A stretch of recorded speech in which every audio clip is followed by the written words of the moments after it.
ಮೀಸಲಾತಿ ಮಸೂದೆ ಏನು ತಡೆ ಕೋರಿದ್ದಕ್ಕಂದ್ರೆ ವಿರೋಧ ಪಕ್ಷದ ವಿರುದ್ಧ ಕಾಂಗ್ರೆಸ್ ವಿರುದ್ಧ ಈಗಾಗಲೇ ಜನಾಕ್ರೋಶ ಪಾದಯಾತ್ರೆ ಮಾಡ್ತಾ ಇರ್ತಕ್ಕಂಥದ್ದು. ನಮ್ಮ ಜೊತೆ ಮಾತಾಡ್ಲಿಕ್ಕೆ ಮಹಿಳಾ ಕಾರ್ಯಕರ್ತರಿಂದ ಮಾತಾಡಿಸ್ತಾರೆ. ಏನ್ ಮೇಡಮ್ ಇದು ಮಹಿಳಾ ಇವತ್ತು ದೇಶದ ಹೆಮ್ಮೆಯ ಪ್ರಧಾನಮಂತ್ರಿ ಆದಂತಹ ನರೇಂದ್ರ ಮೋದಿ ಅವರು ಹೆಣ್ಮಕ್ಳಿಗೋಸ್ಕರನೇ 33% ಮೀಸಲಾತಿಯನ್ನ ಮಸೂದೆಯನ್ನ ಮಂಡನೆ ಮಾಡಿರೋದು ಲೋಕಸಭೆಯಲ್ಲಿ. ಅದನ್ನ ವಿರೋಧಿಸಿ ಇವತ್ತು ಕಾಂಗ್ರೆಸ್ಸಿನ ಮೈತ್ರಿಕೂಟ ಪಕ್ಷದವರು ಎಲ್ಲರೂ ಸೇರ್ಬಿಟ್ಟು ವಿರೋಧ ಮಾಡಿದ್ರು.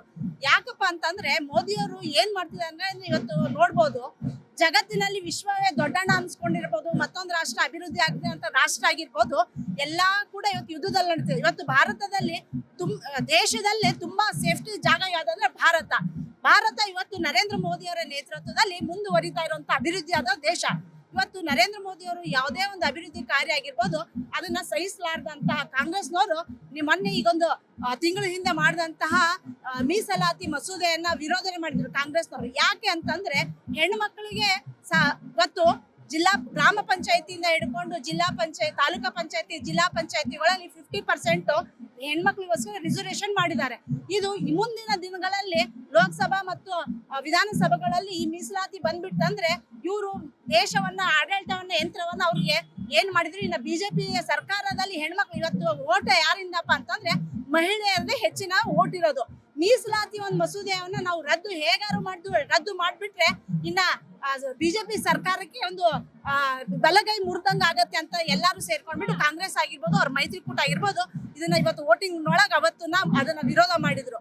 ಹಾಗಾಗಿ ಇವತ್ತು ಸರ್ಕಾರ ಹೆಣ್ಮಕ್ಳಿಗೆ ಮಾಡಿದಂತ ಇವರು ಹೇಳ್ತಾರೆ ಇಂದಿರಮ್ಮ ಅವರು ಹಾಗೆ ಹೀಗೆ ಅಂತ ಹೇಳಿ ಅಂತಾರೆ. ಆದ್ರೆ ಇವತ್ತು ಏನಾಗ್ತಿದೆ ಅಂದ್ರೆ ಹೆಣ್ಮಕ್ಳು ವಿರೋಧಿ ಪಕ್ಷ ಯಾರಪ್ಪ ಅಂತಂದ್ರೆ ಅದು ಕಾಂಗ್ರೆಸ್ ಸರ್ಕಾರ. ಹೆಸರಿಗೆ ಹೇಳ್ತಾರೆ ನಾವು ಗ್ಯಾರಂಟಿ ಯೋಜನೆ ಮಾಡಿದ್ವಿ, 2,000 ರೂಪಾಯಿ ಕೊಡ್ತೇವಿ, ಬಸ್ ಕೊಡ್ತೇವಿ, ಗೃಹಲಕ್ಷ್ಮಿ ಕೊಡ್ತೇವಿ, ಆಮೇಲೆ ಜ್ಯೋತಿ ಕೊಡ್ತೇವಿ ಅಂತಾರೆ. ಯಾರಿಂದ ಕೊಡ್ತಾರೆ? ಅವ್ರ ಮನೆ ಆಸ್ತಿಯನ್ನು ಕೊಡ್ತಾ ಇಲ್ಲ ಇವ್ರು ಕೊಡ್ತಾ ಇರೋದು ನಮ್ಮಂತ ಜನಸಾಮಾನ್ಯ ತುಂಬುವಂತ ಟ್ಯಾಕ್ಸ್ ಇಂದ ಕೊಡ್ತಾ ಇರೋದು. ಇವ್ರ ಅಭಿವೃದ್ಧಿ ಎಲ್ಲಿದೆ? ಏನಿಲ್ಲ. ಅಭಿವೃದ್ಧಿ ಅಂದ್ರೆ ಅದು ನರೇಂದ್ರ ಮೋದಿ ಅವ್ರು ಮಾಡ್ತಾರೆ ಅಂತ ಅಭಿವೃದ್ಧಿ ಯಾವ್ದಾಗಿರ್ಬೋದು, ಇವತ್ತು ಸುಕನ್ಯಾ ಅಭಿವೃದ್ಧಿ ಆಗಿರ್ಬೋದು, ರೈತರಿಗೆ ಕೊಡುವಂತ ಆಗಿರ್ಬೋದು, ಹೆಣ್ಮಕ್ಳಿಗೆ ತರ್ತಿರುವಂತಹ ಈ ಮೀಸಲಾತಿ ಆಗಿರ್ಬೋದು, ದೇಶದಲ್ಲಿ ಎಷ್ಟೇ ಯುದ್ಧ ಆಗಿರ್ಬೋದು ಅದಾದ್ರೂ ನಾವು ಆರಾಮದಾಯಕದಲ್ಲಿ ಇವತ್ತು ಭಾರತದಲ್ಲಿ ಇದ್ದೇವೆ. ಕರೋನಾ ಪರಿಸ್ಥಿತಿಯಲ್ಲಿ ಆಗಿರ್ಬೋದು, ಪ್ರತಿಯೊಂದರಲ್ಲೂ ಇವತ್ತು ನರೇಂದ್ರ ಮೋದಿ ನೇತೃತ್ವದಲ್ಲಿ ಭಾರತ ಸುರಕ್ಷಿತ ಅಭಿವೃದ್ಧಿ ಹೊಂದಿರುವಂತ ಆಗಿದೆ. ಅವರಿಗೆ ಏನು ಸಹ ಸಿಗ್ತಾ ಇಲ್ಲ. ಇನ್ನ ಈ ತರ ಅಭಿವೃದ್ಧಿ ಕೆಲಸಗಳನ್ನ ನರೇಂದ್ರ ಮೋದಿ ಅವರು ಮಾಡಿದ್ರೆ ನಾವು ಮನೆ ಮೂಲೆ ಗುಂಪು ಆಗ್ತೇವೆ ಅನ್ನೋ ಒಂದು ಉದ್ದೇಶದಿಂದ ಇವತ್ತು ಕಾಂಗ್ರೆಸ್ ಸರ್ಕಾರ ನಮ್ಮ ಪ್ರಧಾನಮಂತ್ರಿ ಅವರು ಮಾಡಿದಂತಹ ಮಹಿಳಾ ಮೀಸಲಾತಿ ಮಸೂದೆಯನ್ನ ಅವರು ವಿರೋಧ ಮಾಡಿದ್ರು.